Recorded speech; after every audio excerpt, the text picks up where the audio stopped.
Cinema நேயர்களுக்கு வணக்கம். இன்னைக்கு நம்ம பார்க்க போற திரை விமர்சனம் கென் கருணாஸ் இயக்கத்தில் வெளிவந்திருக்கிற யூத். இந்த படத்துடைய கதை என்னன்னு சொல்லிட்டு பார்த்தீங்கன்னா அப்படி ஒன்றும் ரொம்ப ஒரு பெரிய பிரமாதமான கதையெல்லாம் கிடையாது. இது ஒரு யூத். இது ஒரு பழைய டெலிஃபோன் பூத் அப்படின்னே சொல்லலாம். பழைய டெலிஃபோன் பூத் நல்லா பெயிண்டிங் பார்த்து பட்டி டிங்கரிங் பார்த்து கொண்டு வந்து நல்லா நடு தெருவில் வச்சு எல்லாரும் பார்க்குற மாதிரி வச்சிருக்காங்க. அதுதான் உண்மை. யூத் பழைய டெலிஃபோன் பூத் தான். படத்துடைய கதை என்னன்னா, வழக்கம் போல ஸ்கூல் படிக்கிற பையன் அப்பா அம்மாவை மதிக்க மாட்டான், அப்பாவை சுத்தமாக மதிக்க மாட்டான், அம்மா சொல்கிறத அப்படி கேட்குற மாதிரி நடிப்பான், ஸ்கூலில் வாத்தியாரங்களை மதிக்க மாட்டான், பார்க்குற பொண்ணுங்களெல்லாம் லவ் பண்ணிக்கிட்டு எல்லாரும் பின்னாடியும் சுற்றிக்கிட்டு இப்படி இருக்கிற ஒரு பொறுக்கித்தனமாக சுற்றிக்கிட்டு இருக்கிற ஒரு பையன் தான் ஹீரோ.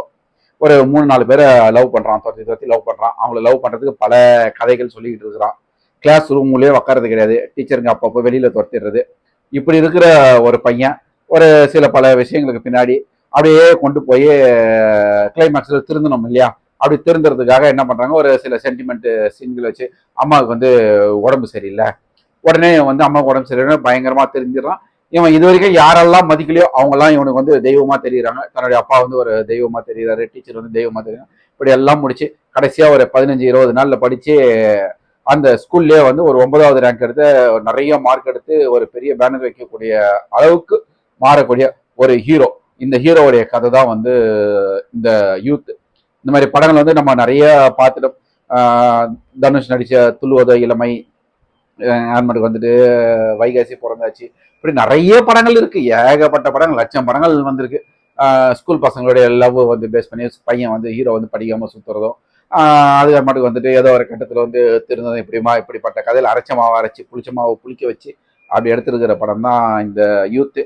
இதுல சில விஷயங்கள் பாராட்டலாம். என்னன்னாக்கா, மியூசிக் ஏதோ இந்த இளைஞர்களுக்கு பிடிக்கிற மாதிரி நம்ம ஜிவி பிரகாஷ் இசையமைச்சிருக்கிறாரு.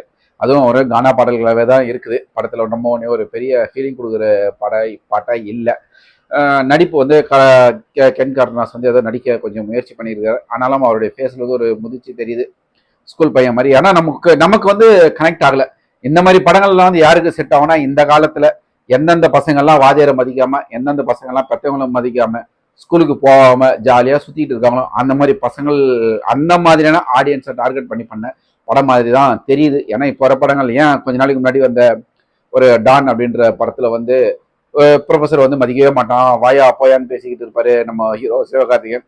கடைசியா கிளைமேக்ஸ்ல ஒரு சின்ன டைலாக் அப்பா சென்டிமெண்ட் வச்சு திருந்துற மாதிரி. அதுல காலேஜில் நடக்கிற கதை, இதுல ஸ்கூல்ல நடக்கிற கதை, அவ்வளவுதான். இந்த படம் ஆஹா ஓஹோ அப்படின்னு கொண்டாடக்கூடிய அளவுக்கெல்லாம் ஒரு பெரிய ஒரு என்ன சொல்றது, ஒரு யூத்ஃபுல்லான படம்லாம் கிடையாது. ஒரு ஏதோ ஒரு கருத்து சொல்றன்ற பேர்ல பெற்றவங்களை மதிங்க, அவங்களுக்கு நல்லா படிங்க அப்படின்ற கருத்துக்களுக்கு முன்னாடியே தான் பண்ணி வச்சிருக்கிறாரு. யூத் பழைய டெலிஃபோன் பூத்து தான்.